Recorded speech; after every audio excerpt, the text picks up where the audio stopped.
देखिए, मैं अपनी कॉन्स्टिट्यूंसी जो अपनी असेंबली सेगमेंट में मैंने काम किया, लोकसभा इलेक्शन में पिछले में भी किया, 2019 में भी इंजीनियर रशीद ने अपना फुटप्रिंट यहाँ लगाया था और 2024 में भी उन्होंने नॉर्थ कश्मीर, लेकिन मैं अपने यहाँ हमने उनसे ज़्यादा वोट लिए, तो जाहिर सी बात है कि उनका ख़ास असर यहाँ नहीं चला।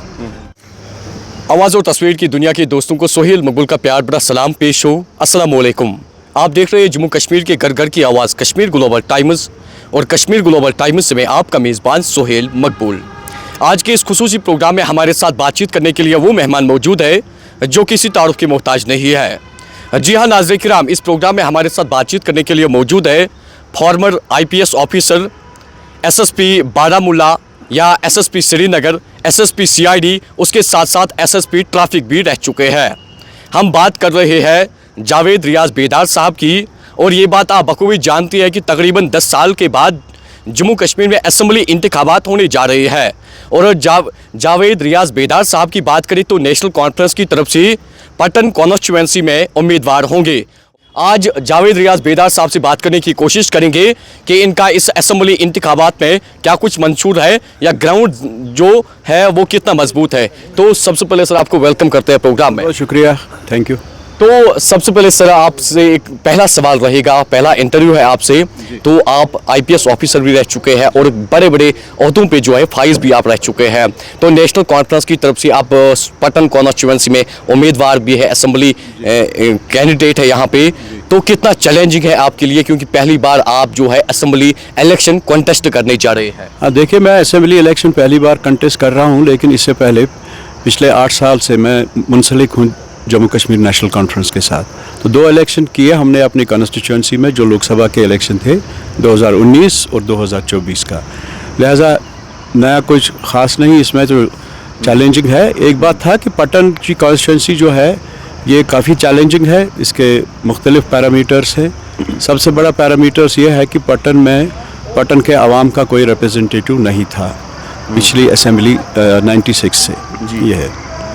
तो अब के जो बार हम कोशिश कर रहे हैं कि सारे पॉलिटिकल पर्सन्स, जितने भी आइडियोलॉजीज़ हैं, सब लोग हैं, ट्रेड यूनियन बॉडीज़ है, दूसरी तीसरी जो नॉन गवर्नमेंटल ऑर्गेनाइजेशंस है पटन में जो काम करती है ग्राउंड लेवल पर, उन सब के साथ हमने बात की और सब के साथ हम एक साथ हमने ये प्रोग्राम बनाया है कि अब की बार जो है हम नेशनल कॉन्फ्रेंस को सपोर्ट करेंगे और नेशनल कॉन्फ्रेंस मैं उनका उम्मीदवार हूँ पटन में। तो खासकर अगर बात करें यहाँ पटन कॉन्स्टिट्यूंसी में नेशनल कॉन्फ्रेंस कितनी मजबूत है? खासी मजबूत है। आपने देखा होगा कि लोकसभा इलेक्शन में हमारे सेगमेंट से, असेंबली पटन से, हमने पीपल्स कॉन्फ्रेंस के ऊपर अच्छी खासी लीड ले ली, 4533 के वोट्स के करीब, और वो अच्छी खासी लीड थी। और हम महसूस कर रहे हैं कि हम ज़्यादा महसूस है और ये महफूज है, लेकिन और ज़्यादा काम करना है। अभी जितने भी दिन बाकी रह गए उसमें हमें और लोगों को जुड़ाना है ताकि ज़्यादा से ज़्यादा लोग हमारी इस कैंपेन में शामिल हो जाए। तो सर आपका यहाँ पटन कॉन्स्टिट्यूंसी में किस कैंडिडेट के साथ मुकाबला है? यहाँ सबसे बड़ा मुकाबला जो है वो पीपल्स कॉन्फ्रेंस के साथ है, जो फैमिली वाइज पिछले 35 साल से यहाँ पर बैठे हुए हैं, MLA रहे हैं, उनके वालिद साहब मिनिस्टर रहे हैं और वो ख़ुद भी यहाँ MLA रहे हैं, और पिछले 10 साल से वो कभी PDP में थे, कभी पीपल्स कॉन्फ्रेंस में, आज के डेट में वो पीपल्स कॉन्फ्रेंस के साथ है।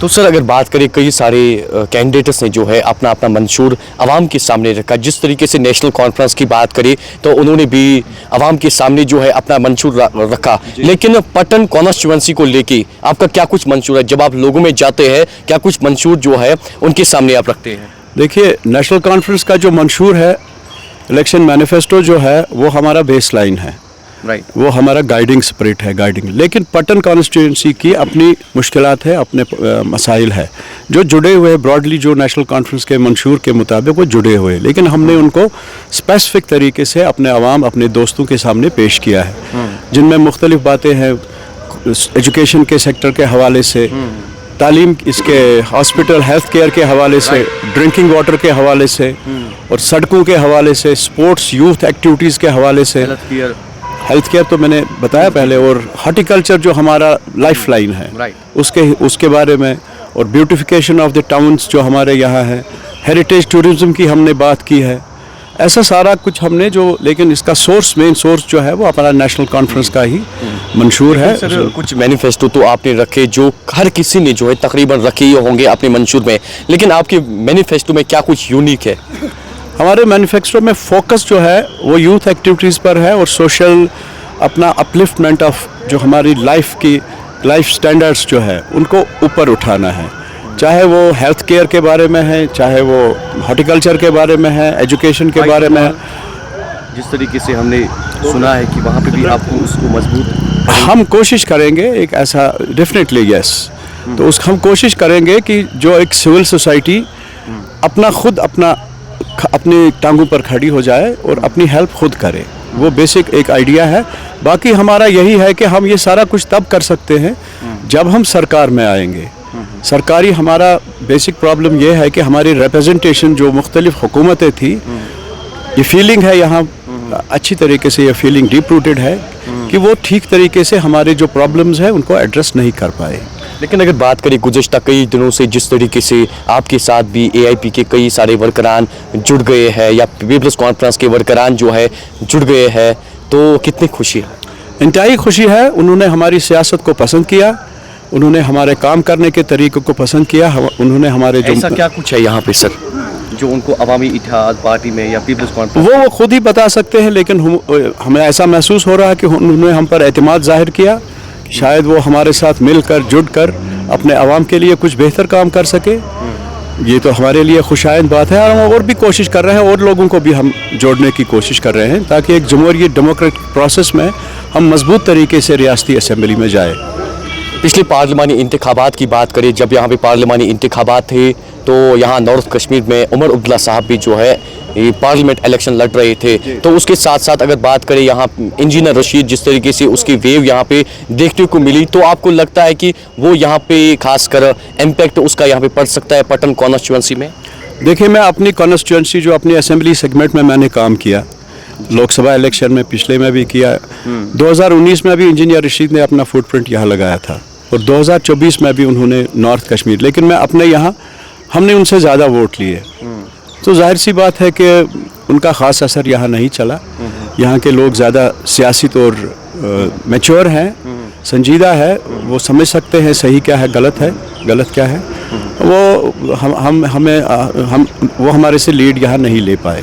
तो बेदार साहब, कल जाके अगर आप यहाँ पटन कॉन्स्टिट्यूंसी के MLA बनते हैं तो फर्स्ट प्रायोरिटी पे जो है कौन से ऐसे मसाइल आप हल करने की कोशिश करेंगे? सबसे बड़ा मसला जो है वो क्वालिटी ऑफ लाइफ इम्प्रूव करनी है, जिसमें हमारा एम्प्लॉयमेंट का मसला है, हमारा ड्रिंकिंग वाटर, हेल्थ केयर जो मैंने मेंशन किए, ये प्रायोरिटाइज है। क्या उसके ये खासकर जिस तरीके से कई सारे लोग कहते हैं कि जब फिर ये सत्ता में आते हैं तो लोगों को सब्ज़ बाग दिखाते हैं, तो वो ऐसा नहीं होगा? हमने कोई सब्ज़ बाग नहीं दिखाया, यहाँ पे वादा किया नहीं, कोई सब्ज़ बाग नहीं दिखाया। देखिए, सरकारों का काम है काम करना। हमारी ये समस्या, हमारी ये प्रॉब्लम रही है कि सरकारें बनी लेकिन हमारी आवाज़, हमारी जो मुश्किलात थे, मसाइल थे, वो सरकार तक नहीं पहुँचे। ये हमारा मसला है। नहीं तो सरकारें बनती है। अब देखिए फोकस, आप देखिए शहर श्रीनगर में दिल्ली से लोग आए, स्मार्ट सिटी बनाने लगे, पहले उखाड़ा फिर बनाया, फिर उखाड़ा फिर बनाया। हमारी बेसिक प्रॉब्लम्स है, रोड कनेक्टिविटी की प्रॉब्लम्स है। आप मेरे देहात में मेरे साथ आइए, अंदर से देखिए कितनी बुरी हालत है सड़कों की। आप यहाँ पटन की प्रॉब्लम है, यहाँ खुई इलाके की प्रॉब्लम है, ड्रिंकिंग वाटर नहीं है। ड्रिंकिंग वाटर पटन में भी नहीं, जहाँ मैं खड़ा हूँ हम भी वाटर टैंकर लाते हैं, 1.5-1 घंटा पानी मिलता है, वो भी नॉर्मल तरीके से नहीं चलता है। आप यहाँ इसमें आपने देखा होगा कि मेरे ख्याल में 1-1.5 महीने पहले चंडबल हमारा नेशनल हाईवे पर एक एरिया है, वहाँ वो लोग निकले, सड़कों पर निकले, पानी के लिए एजिटेशन किया। देखिए कहाँ पर नहीं है। आप जाइए, मैं आपको सजेस्ट करता हूँ, आप यहाँ अहमदपुरा साइड से जाइए, देखिए वहाँ पानी है ड्रिंकिंग वाटर, और उसको पानी कम ड्रिंकिंग वाटर कह सकते हैं, जो वो लोग जिनको वो सरकार बोलती है ये करो, इसका हम लिफ्ट करेंगे और फिर पियो। ऐसा करके ये साथ में जंगम है। अंडरग्राउंड वाटर यहाँ का जो है वो काबिल, बिल्कुल इस्तेमाल के काबिल नहीं है। सो ये सारी चीज़ें ऐसी हैं जिसमें ज़रा ध्यान देना है सरकार को। हम कोई रॉकेट साइंस नहीं यहाँ लाना चाहते, जो ऑलरेडी चीज़ें अवेलेबल है उनको इम्प्रूव करना चाहते हैं। हॉस्पिटल की बात, आप हेल्थ केयर की बात लीजिए, अस्पताल अच्छा खासा, वो हर एक आदमी को ये दिमाग में इम्प्रेशन था जी ये डिस्ट्रिक्ट सब डिस्ट्रिक्ट हॉस्पिटल है। जब बात खुली तो वो कुछ भी नहीं है, वहाँ तो वो जो था उसका स्टैंडर्ड वो भी नहीं है। हमारा एक ऊपर वाला एरिया है, ये 10 किलोमीटर स्ट्रेच में कोई हॉस्पिटल है ही नहीं। निहालपोरा से लेकर ऊपर ऊपर तक शूज़ तक। ऐसे करके सिंहपोरा में जब हम छोटे बच्चे हुआ करते थे तब भी वही हॉस्पिटल है, हर एक चलता है नेशनल हाईवे से, देखिए जाइए 2 मिनट का ये है। वेटनरी साइंस, ये वेटनरी डिपार्टमेंट जो है हमारी रूरल ये है आबादी, यहाँ हर एक गाय, यहाँ हर घर में कॉटेज इंडस्ट्री की तरह ये है जो गाय वगैरह है। एक भी वेटनरी यूनिट नहीं है, कहीं नहीं है जी। नहीं, बेस पे करेंगे ये बिल्कुल करेंगे। और ये सारी चीज़ें जो है ये है सरकार के पास। एक हमने इसमें सर्वे किया है, सर्वे करने के बाद हम कह सकते हैं, बड़े कंफर्टेबली कह सकते हैं, सिर्फ मेहनत करने की बात है, अप्रोच करने की बात है, डिग करने की बात है, ताकि ये सुविधाएं, ये फैसिलिटीज़ लोगों को मिले। तो सर, सूत्रों से हमें ये भी पता चला कि जो आपकी खासकर सपोर्टर्स है नेशनल कॉन्फ्रेंस के यहाँ पटन कॉन्स्टिट्यूंसी में सपोर्टर्स है, आप कैंपेनिंग के दौरान जो है आपको बहुत कम पैसे जो है खर्च हो गए हैं, ऐसा क्यों? पैसा तो कुछ नहीं खर्च होता यहाँ। आप देखिए, किसी को गाड़ियाँ खुद लाते हैं, झंडे अपने लाते हैं साथ। इतना लगाव क्यों आपके साथ है इन लोगों से? ये लोगों से पूछिए, ये इनकी कॉन्फिडेंस शायद मुझ में, एतमाद करने लगे मुझ में, एतमाद करने तो लगे। सर, आप फॉर्मर आईपीएस ऑफिसर भी रह चुके हैं, तो बचपन से ही शौक था कि मैं लोगों की खिदमत करूं? देखिए, मैंने जम्मू कश्मीर पुलिस ये जो है केपीएस जिसको बोलते हैं वो किया। उसके बाद में इंडक्ट हो गया इंडियन पुलिस सर्विस में। इंडियन पुलिस सर्विस भी किसी ऐसी, ये तो उसको सर्विस बोलते ही है, ये सर्विस तो है ही, आइडिया ही इसका सर्विस है। ये कोई वो तो नेचुरली वो है। उसके बाद जहन में कैसे आया कि मैं एक पॉलिटिकल लीडर भी बनूं? मैं था ही नहीं, मैं पोस्ट रिटायरमेंट, लेकिन मेरे कुछ यहाँ के मेरे दोस्त आज उनमें से कुछ है नहीं, वो उन्होंने काफ़ी देर के बाद मुझे 2 साल परसुएशन की कि आप आ जाओ, हमारा मसला यहाँ बिगड़ रहा है। अब मुझे मालूम था कि इसमें बहुत ही मुश्किलात है आज के, इससे जो हमारा जिन हालात में हम गुजरे हैं पिछले बरसों में, तो पॉलिटिक्स में रहना और वो भी साफ सियासत करना बड़ा मुश्किल काम है। लेकिन बात एक दुरुस्त है कि लोगों ने बड़ा फोर्स किया। मैंने भी कहा चलो जी, हम भी चूड़ियाँ पहन के नहीं हैं, जुट जाएंगे आपके साथ। अच्छा, हाँ। तो जो इस वक्त आपको पटन कॉन्स्टिट्यूंसी के लोग जो देख रहे हैं, उनको आपकी तरफ से क्या कुछ पैगाम रहेगा बेदार साहब? मेरी तरफ से सिर्फ एक ही पैगाम, आप मुत्तहिद रहिए, इकट्ठे रहिए। सब कश्मीरियों को यहाँ चैलेंज है, उसमें मत ये देखिए कि आप एक फ़िरके से हैं, आप दूसरे फ़िरके से, आप गरीब है, अमीर है, सब लोग मिल के मुत्तहिद हो जाइए और कश्मीर की जो हमारा तशख़्ख़ुस है, जो हमारी आइडेंटिटी है, हमारा फ्लैग है और हमारे प्रॉब्लम्स है, उनके लिए खड़े हो जाइए और नेशनल कॉन्फ्रेंस के सिंबल पर 1 अक्टूबर को अपना वोट डालिए। तो ये सवाल तो यहाँ पे बनता है, जो एस्पायरेंट्स है, जो आईपीएस करना चाहते हैं, उनके लिए अब आखिर पे क्या पैगाम रहेगा? देखिए, ये बहुत अच्छा सवाल आपने किया। काफ़ी लोग यहाँ पढ़े लिखे हैं। कल भी मैं जहाँ मीटिंग में गया था, वहाँ 2 PhD इंग्लिश लिटरेचर में थे। जी, आसान बात नहीं है। इसमें कोचिंग की ज़रूरत है, गाइडेंस की ज़रूरत है।